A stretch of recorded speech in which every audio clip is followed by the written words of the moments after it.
Good morning, and welcome to our Midweek Encouragement. Today is May 27th, which also happens to be National Sunscreen Day and National Grape Popsicle Day. So put on your sunscreen, grab a grape popsicle, and settle in for a great Wednesday. Now, last Friday, I had the honor of officiating at the wedding of Grace Smith and Grayson Foy. It was a beautiful day at a beautiful venue celebrating two beautiful people coming together as one.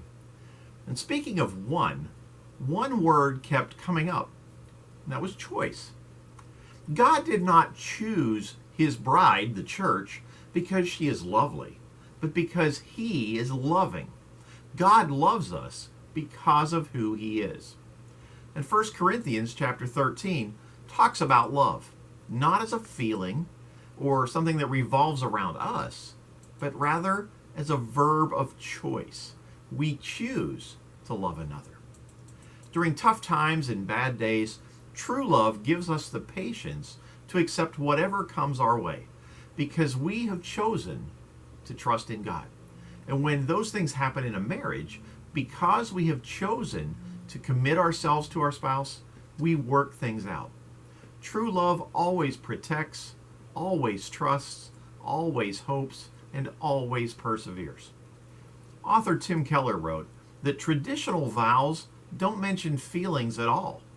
In marriage vows, we do not merely express present love, but we promise future love.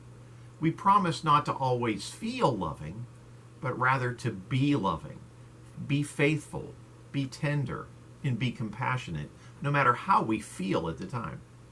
Love is not a feeling. It is a choice, an action. And marriage is a covenant, a commitment in which we choose lasting love to another person for life. And we have the choice whether or not to accept God's gift of salvation offered through Jesus Christ. Have you chosen Jesus?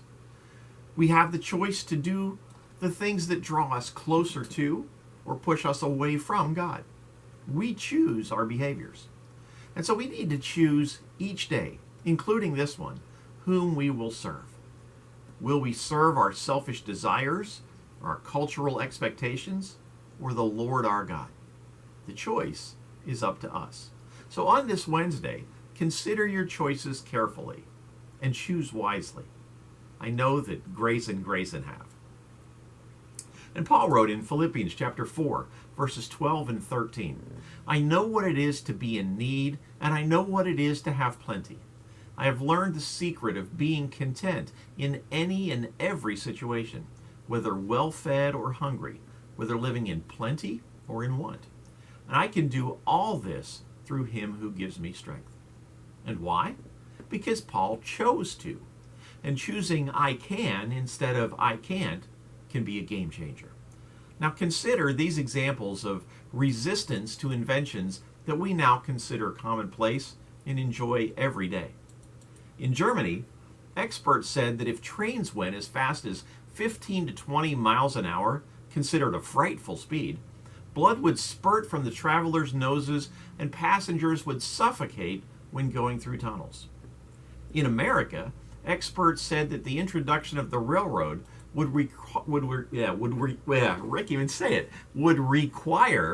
the building of many insane asylums, since people would be driven mad with terror at the sight of the locomotives.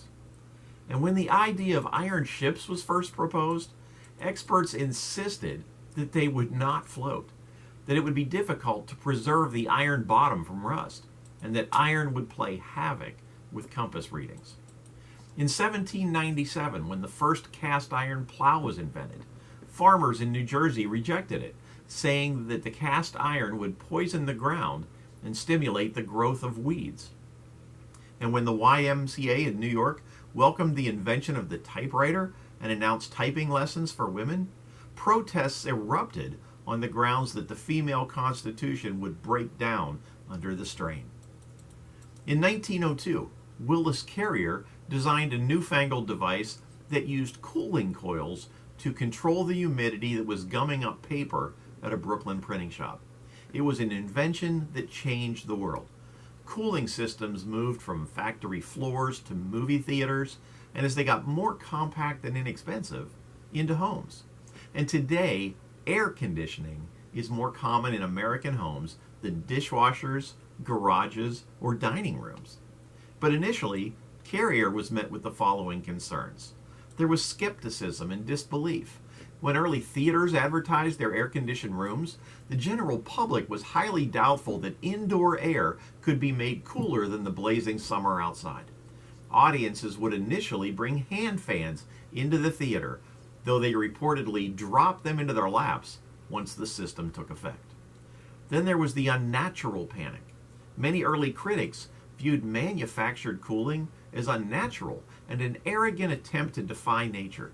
There was a widespread fear that artificially cooled air was unhealthful and that stepping from a blistering street into a freezing building would cause colds and sickness. Then it was harsh drafts and poor distribution they were worried about. Before the technology was perfected, early public air conditioning systems lacked precise zoning or smart thermostats. Audiences frequently complained of uneven drafts, with stagnant, clammy, cold air pulling at the floor, or the system malfunctioning and temporarily increasing room humidity. And finally, the cultural resistance. Older generations who were deeply accustomed to the natural outdoors, enjoying evening breezes on porches, disliked the fact that air conditioning forced people to shut their windows and doors. Critics argued that it drove people indoors and negatively impacted neighborhood socialization. Yet aren't we all thankful for air conditioning? In fact, we probably wouldn't be in Florida without it. Now consider these statements, each of which is a product of a negative mindset. Heavier than air flying machines are impossible, said Lord Kelvin, president of the Royal Society of London in 1895. Man will never tap the power of the atom, said Robert Millikan, a Nobel Prize winner in physics in 1923. And everything that can be invented has been invented, said Charles H. Duell, a U.S. Patent Office director in 1899. Well, I am so thankful that folks chose to do hard things with great faith. And if you want to accomplish great things and be used by God, become an I can person, because that's a choice. Now go get that popsicle and have a great day.